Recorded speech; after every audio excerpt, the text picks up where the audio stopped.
बिस्मिल्लाहिर्रहमानिर्रहीम। अस्सलामु अलैकुम। डियर स्टूडेंट्स, मैं उम्मीद करता हूँ कि आप सब लोग खैरियत से होंगे। आज बेटा हम लोगों ने जिस टॉपिक को रिवाइज करना है वो हमारा चैप्टर 9 से जिसका नाम ट्रांसपोर्ट है। उसमें जो कि आप बच्चों ने मुझसे कहा कि सर ट्रांसपोर्ट इन ह्यूमंस जो है वो भी क्लियर करवा दें, हमारा वो वाला सेक्शन तो हमारा पूरा हो चुका। उसके बाद मजीद कुछ बच्चों ने बोला कि सर ट्रांसपोर्ट इन प्लांट्स वाला भी जो बिल्कुल आगाज है चैप्टर का, जो इंट्रोडक्शन भी है और जिसमें रूट का स्ट्रक्चर भी है, वो थोड़ा सा एक्सप्लेन करते हैं। तो आज हम उसी के मुतालिक बात करेंगे। आज की हमारे जो टॉपिक्स होने वाले हैं इस डिस्कशन के, इस लेक्चर के, एक तो बेटा होगा वाटर एंड आयन अपटेक और दूसरा हम बात करेंगे opening and closing of stomata के हवाले से। अच्छा बेटा, ट्रांसपोर्ट इन, सबसे पहले तो आपने समझना है कि ट्रांसपोर्ट है क्या। देखो बेटा, ये अगर हम एवोल्यूशन के लिहाज से देखें तो जब जिंदगी एक सिंगल सेल पर मुश्तमिल थी, जैसे हम बैक्टीरिया की बात करें, तो एक सिंगल सेल के अंदर भी मेटाबॉलिज्म होता है, उसको न्यूट्रिएंट्स चाहिए, उसके अंदर वेस्ट बनते हैं जो कि उसने एलिमिनेट करने होते हैं। तो अगर हम सिंगल सेल तक बात महदूद रखें तो सिंगल सेल में चूंकि सेल का हर हिस्सा एनवायरनमेंट के साथ एक डायरेक्ट कांटेक्ट में होता है, तो वो एनवायरनमेंट से सिंपल डिफ्यूजन के जरिए चीजों को ले भी सकता है और सिंपल डिफ्यूजन के जरिए जो है अपने वेस्ट को एलिमिनेट कर भी सकता है टुवर्ड्स द एनवायरनमेंट। लेकिन जब बात करें हम मल्टीसेलुलैरिटी की तरफ, जब ऑर्गेनिजम्स मल्टीसेल होते गए, कंप्लेक्सिटी बढ़ती गई, तो कुछ सेल्स ऐसे भी हुए जो इंटरनल सर्फेसिस में पाए जाने लगे, जिनका एनवायरनमेंट से डायरेक्ट राब्ता खत्म हो गया। तो ट्रांसपोर्ट हमने ऐसे सिस्टम्स को पढ़ना है, पहले प्लांट्स में पढ़ेंगे, फिर एनिमल्स में है इस चैप्टर में आपने जो पढ़ा पहले। ट्रांसपोर्ट ऐसे सिस्टम्स हैं जो हर सेल तक जो है न्यूट्रिएंट्स पहुंचा रहे हैं, गैसेस पहुंचा रहे हैं, और वहां से जो वेस्ट मटेरियल्स हैं उनको वहां से निकाल कर एलिमिनेट करने में हेल्प करें। ट्रांसपोर्ट इन प्लांट्स की बात करें बेटा, तो प्लांट्स के अंदर जो मेन चीजें हैं जो आपने इस क्लास 6 से पढ़ते आ रहे हो साइंस के सब्जेक्ट में, एक तो प्लांट्स को चाहिए वाटर, ठीक है, डिसॉल्व्ड मिनरल्स, और उसके अलावा जो है गैसेस हैं जिसमें कार्बन डाइऑक्साइड आती है।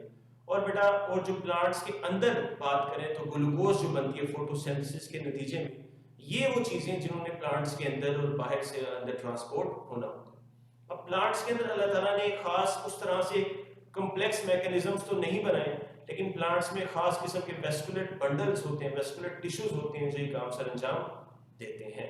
उनमें दो का नाम बड़ा प्रोमिनेंट है, आपने हमेशा से छोटी क्लासेस से पढ़ा। एक है बेटा जी जाइलम, दूसरा है फ्लोएम। जो जाइलम है वो वाटर और डिसॉल्व्ड मिनरल्स को कंडक्ट करता है from roots towards the upper parts of the plant, और जो फ्लोएम है वो जो आपको मैंने शुरू में जिक्र किया कि प्लांट्स के अंदर फोटोसिंथेसिस होती है और ग्लूकोज बनती है, इस ग्लूकोज में पूरे प्लांट में ट्रांसपोर्ट होना होता है। ये फ्लोएम टिश्यू जो है बेटा इस ग्लूकोज को पूरे प्लांट के पार्ट्स में डिस्ट्रीब्यूट करने में हेल्प देता है। तो जाइलम और फ्लोएम दो नाम आपने याद रखने हैं। आज हम बात करेंगे वाटर एंड आयन अपटेक, यानी बिलखुसूस सिर्फ जाइलम की बात होगी, लेकिन अपटेक से मुराद है कि जमीन से ये चीजें पौधे के अंदर आती कैसे, कहां से होकर आती हैं और किस मैकेनिज्म के थ्रू ये जमीन से पौधे के अंदर जज़ब होती हैं या अपटेक होती है। ये बेटा आपके सामने मैंने एक ट्रांसफर सेक्शन बनाया रूट का। कहते अगर आप फॉर एग्जांपल सपोज करो कि ये एक रूट है, आप सपोज करो कि ये एक रूट है, आपने रूट को उसका सी सेक्शन काटा, उसका ट्रांसवर्स सेक्शन काटा, ठीक है, उसका अगर आपने क्रॉस सेक्शन देखा तो आपने अगर फॉर एग्जांपल इमेजिन के रूट को हम इस तरह से देख रहे हैं, तो ये बेटा वो डायग्राम है आपके सामने। मतलब इस तरह से नहीं, ये रूट थी, आपने उसको बीच में से काट कर आप अगर उसका इसकी इस साइड से अगर आप उसको ऑब्जर्व करो तो आपको कुछ चीजें जो अंदर उसके नजर आएंगी वो ये चीजें। अब ये बड़े आपने ध्यान से समझना है कि चीजों के नाम क्या है, ये है क्या क्या। जो सेंटर में ये स्टार शेप्ड बेटा मैंने बनाया, जो मिडल में ये स्टार शेप्ड बनाया, ये होते हैं वेस्कुलर बंडल्स जिसमें जाइलम और फ्लोएम दोनों ही आ जाते हैं। मतलब ये जो स्टार शेप्ड आपके सामने एक सिमेट्री सी बनाई, ये है बेटा आपके जाइलम और फ्लोएम। इनका फंक्शंस मैंने शुरू में जिक्र किया कि जाइलम क्या करता है और फ्लोएम क्या करता है। कहते हैं जाइलम और फ्लोएम के ऊपर एक बारीक झिल्ली सी होती है, एक बारीक लेयर होती है, ये बेटा ये आपको नजर आती होगी, ये इसको कहते हैं पेरिसाइकिल, इसको कहते हैं पेरिसाइकिल। इस पेरिसाइकिल के ऊपर जो मैंने यहाँ पे ये डॉटेड से शो किया, एक मजीद लेयर होती है जिसको एंडोडर्मिस का नाम दिया जाता है। पेरिसाइकिल के ऊपर जो डॉट्स के साथ मैंने बेटा शो किया, ये है एंडोडर्मिस। एंडोडर्मिस के फौरी बाद एक ब्रॉड हिस्सा आता है। ब्रॉड से मुराद काफी चौड़ाई में, आप देखो अगर ये इस हिस्से को आप फोकस करो तो ये काफी ब्रॉड है। इस ब्रॉड हिस्से को बेटा कहते हैं कॉर्टेक्स। क्या कहते हैं जी? कॉर्टेक्स। उस कॉर्टेक्स के ऊपर जो आपकी फाइनल लेयर होती है उसे बेटा जी हम कहते हैं एपिडर्मिस। ये यहां पे मैंने आपको एक्सप्लेन करने के लिए दो लाइंस लगाई, लेकिन वो सिंगल लेयर है, ठीक है। आपको जरा उसको डिटेल से एक्सप्लेन करने के लिए दो लाइंस यहां पे लगाई। तो बताने का मकसद जो कॉर्टेक्स है, कॉर्टेक्स के ऊपर जो लेयर है उसे हम बेटा कहते हैं एपिडर्मिस। ये ऊपर जो बेटा मैंने शो किया, ये रूट हेयर आपके सामने बना है। जो रूट हेयर है वो एपिडर्मिस की ही एक्सटेंशन होते हैं। जो रूट हेयर आपको रूट्स डिफरेंट, अब जिस तरह आजकल की आप सीजन में कैरेट को ऑब्जर्व करो, अगर कैरेट के ऊपर तो टाइनी हेयर लाइक स्ट्रक्चर होते हैं, वो बेटा रूट हेयर होते हैं। इनका फंक्शन होता है ये अब्जॉर्प्शन में हेल्प करते हैं पानी और डिसॉल्व्ड मिनरल्स की, आयंस। ये रूट हेयर बेसिकली एक्सटेंशन होती है किसकी? एपिडर्मिस की। एपिडर्मिस के ही ये पार्ट्स होते हैं रूट हेयर। तो अगर हम स्ट्रक्चर को दोबारा से देख लें कि हम स्ट्रक्चर में है कौन कौन सी चीजें, सेंटर में बेटा जो रिंग है वो है जाइलम और फ्लोएम की। जाइलम और फ्लोएम के ऊपर एक लेयर है जिसे पेरिसाइकिल कहते हैं। पेरिसाइकिल के ऊपर ये जो डॉट्स के साथ शो किया ये है एंडोडर्मिस। एंडोडर्मिस के बाद एक ब्रॉड हिस्सा आता है जिसको कॉर्टेक्स कहा जाता है। कॉर्टेक्स के ऊपर बेटा एक फाइनल लेयर है जो कि एपिडर्मिस, और एपिडर्मिस की ही एक्सटेंशन होते हैं रूट हेयर जो कि अब्जॉर्प्शन में हेल्प करते हैं।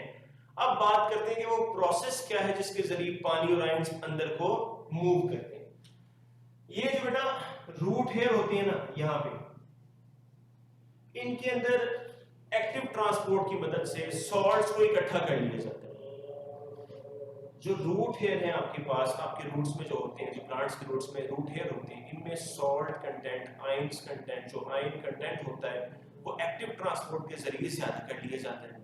अब पानी जो है, आपने जो इस पौधे को पानी दिया जो इसके सॉइल के अंदर मौजूद है, पानी की बेटा एक आदत है आपको हमेशा से पढ़ाई क्लासेस के अंदर कि water moves through osmosis from less solute to more solute, कि ऑस्मोसिस के प्रोसेस से जो वाटर है it moves from less solute concentration towards the high solute या मोर सॉल्यूट कंसंट्रेशन।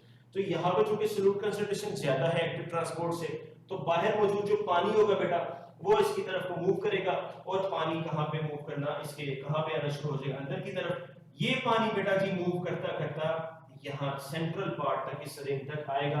अब सवाल ये उठता है कि सर ये जो है ये पानी यहाँ पे किस रास्ते से गुजरेगा?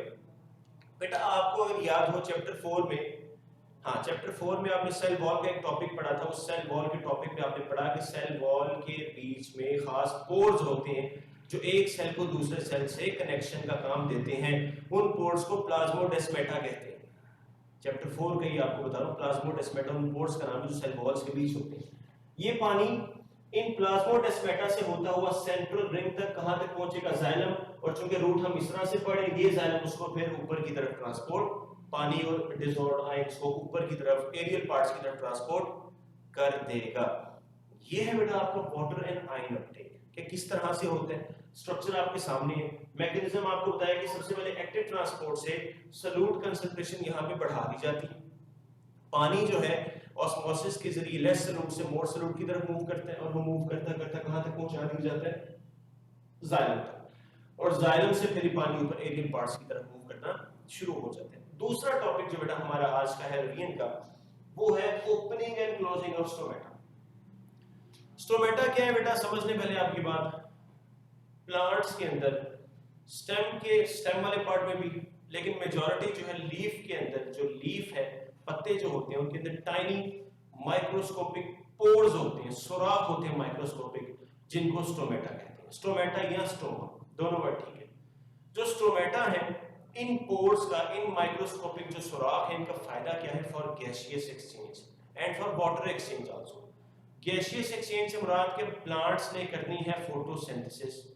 आपने पढ़ा कि फोटोसिंथेसिस होने के लिए कार्बन डाइऑक्साइड चाहिए, ठीक है जी, चाहिए। फोटोसिंथेसिस के नतीजे में ऑक्सीजन बनती है, ठीक है। अब बेटा बाहर से कार्बन डाइऑक्साइड प्लांट्स लेंगे, किसी रास्ते से अंदर आएगी ना कार्बन डाइऑक्साइड, मतलब कोई खास चैनल्स होने चाहिए ना जिसके जरिए बाहर की कार्बन डाइऑक्साइड जो है वो प्लांट के अंदर आए और अंदर जो ऑक्सीजन बनती है वो भी किसी खास रास्ते के जरिए बाहर को जाए। इसी तरह प्लांट्स में आपने जो पढ़ा ट्रांसपायरेशन होती है, पानी इवेपोरेट करता है, वो भी किसी रास्ते से ही होता है ना। ये बेटा जी वो रास्ते हैं जिनको स्टोमेटा कहते हैं। ये वो पोर्स होते हैं जो प्लांट की सरफेस में होते हैं और इन्हीं पोर्स के जरिए जो है एक्सचेंज ऑफ गैसेस भी होता है और एक्सचेंज ऑफ वाटर से मुराद ट्रांसपायरेशन भी इन्हीं पोर्स से होती है।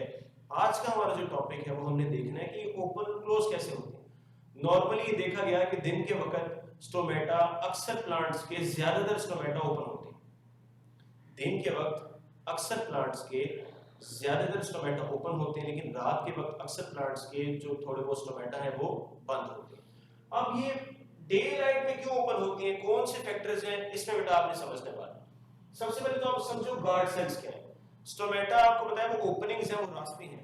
गार्ड सेल्स बेटा उनके ऊपर स्पेशलाइज्ड किस्म के सेल्स होते हैं।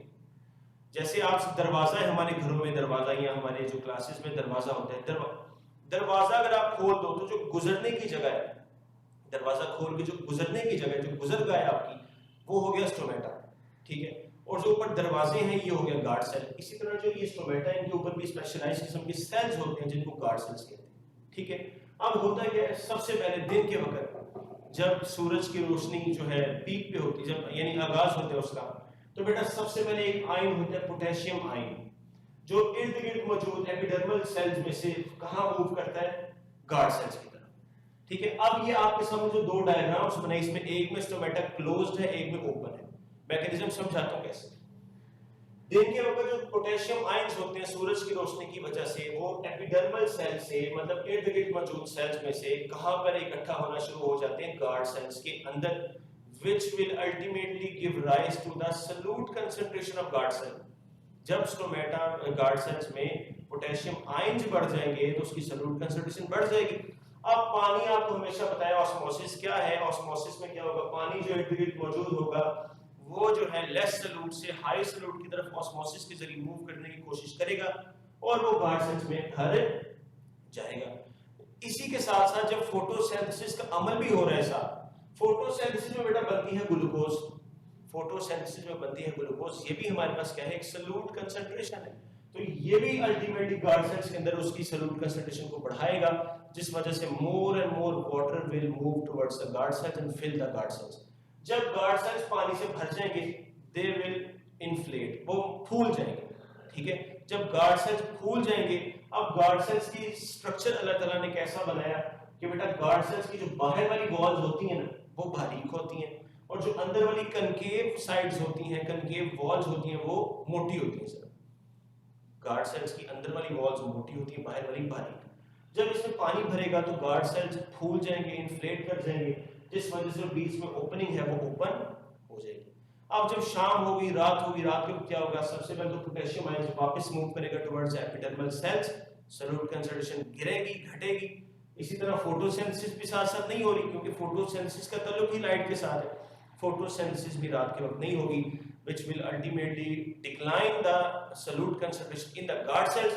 गार्ड सेल में सल्यूट कंसंट्रेशन गिरेगी, पानी जो है अब क्या करेगा, लेस सल्यूट से towards the high solute move करेगा, बाहर निकल आएगा और guard cells will become flaccid. वो समझ जिस तरह बलून में हवा भरो तो वो इन्फ्लेट हो गया, जब हवा निकली तो वो जो सिमेट्री है उसको फ्लैसिड कहते हैं, सुकड़ जाएगा। गार्ड सेल सुकड़ जाएंगे, फ्लैसिड हो जाएंगे और which will ultimately close the opening between them, और जो स्टोमेटा के बीच में ओपनिंग थी वो बंद हो जाएगी। ये थे दो बेटा फैक्टर्स आपने हमेशा याद रखने हैं, पोटेशियम एंड दूसरा है ग्लूकोज कंसंट्रेशन। यही रेगुलेट करते हैं opening and closing of stomata. और बड़े डिटेल के साथ हमने बात की स्टोमेटा क्या है, गार्ड सेल्स क्या है, किस तरह रेगुलेट होते हैं, डे टाइम में क्यों स्टोमेटा ओपन होते हैं और रात के वक्त अक्सर स्टोमेटा क्यों बंद होते हैं, वो आपको मैंने इसके डिटेल से बता दिया। और यहाँ पर हमने वाटर एंड आयन अपटेक की बात की। उम्मीद है कि इस आज के लेक्चर ने आपके कंसेप्ट्स को मजीद थोड़ा क्लियर किया होगा। आज के लिए बेटा इतना ही। अगले लेक्चर में अगले हमारा जो नेक्स्ट टॉपिक होगा उसके साथ हम इंशाल्लाह मुलाकात होगी। अल्लाह हाफ़िज़।